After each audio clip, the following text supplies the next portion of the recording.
समर स्वानंदीमध्ये पुन्हा एकदा तू तू मैं मैं. समरने घेतली स्वानंदीच्या लग्नाची जबाबदारी. वीने दोघातली ही तुटेना या मालिकेची कहाणी इंटरेस्टिंग आणि एक्साइटिंग होताना दिसते. मालिकेत ट्विस्ट आणि टर्न्स बघायला मिळत आहेत. रोहन आणि अधिराचं लग्न आणि त्यामधला सगळा गोंधळ सुरू आहे.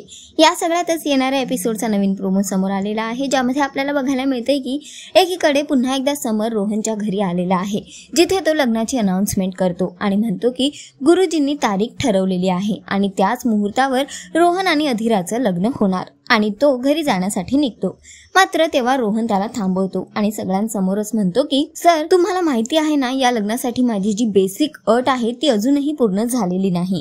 त्यावर समर त्याला उत्तर देत म्हणतो की हो, मला तुझ्या अटीबद्दल माहिती आहे आणि तुझ्या अटीनुसार सगळं होणार. तुझ्या बहिणीच्या लग्नाची म्हणजे स्वानंदीच्या लग्नाची जबाबदारी माझी असेल. त्यानंतर मात्र स्वानंदी समरकडे संशयाच्या नजरेने बघते आणि त्याला म्हणते की जरा तुम्ही बाजूला येता का, मला तुमच्याशी बोलायचं आहे. त्यावर समर म्हणतो की मी तुमच्या रूम मध्ये अजिबात येणार नाही. तेव्हा स्वानंदी त्याला म्हणते की मी तुम्हाला रूम मध्ये नाही तर घराबाहेर घेऊन जाते आणि ती समरला तिथून बाहेर घेऊन जाते. त्याला म्हणते की एक तर माझ्या लग्नाची जबाबदारी आणि दुसरी गोष्ट माझ्या लग्नाच्या बाबतीत या सगळ्यामध्ये पडण्याचा तुम्हाला काहीही अधिकार नाही.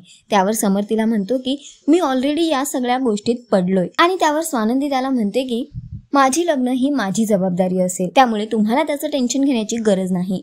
पण तेव्हा समर तिला म्हणतो की माझ्या बहिणीचं लग्न होणं तेही व्यवस्थित ही माझी जबाबदारी आहे, त्यामुळे मी या सगळ्यात ऑलरेडी पडलोय आणि याबद्दल ही जबाबदारी मी घेतलेली आहे. तर सध्या तरी स्वानंदी आणि समरमध्ये पुन्हा एकदा तू तू मैं मैं झालंय, पण स्वानंदीच्या लग्नाची जबाबदारी आता समरने घेतलेली आहे. बघणं फार महत्त्वाचं असणार आहे की नेमकं स्वानंदीचं लग्न आता कोणाबरोबर होणार. तर सध्या तरी शोचा ट्रॅक खूपच इंटरेस्टिंग होतोय. तुम्हाला किती आवडतोय हा ट्रॅक कॉमेंट करून आम्हाला नक्की सांगा आणि अशाच टेलिव्हिजन अपडेटसाठी टेलिगप्पाला लाईक, शेअर, सबस्क्राईब नक्की करा. नमस्कार.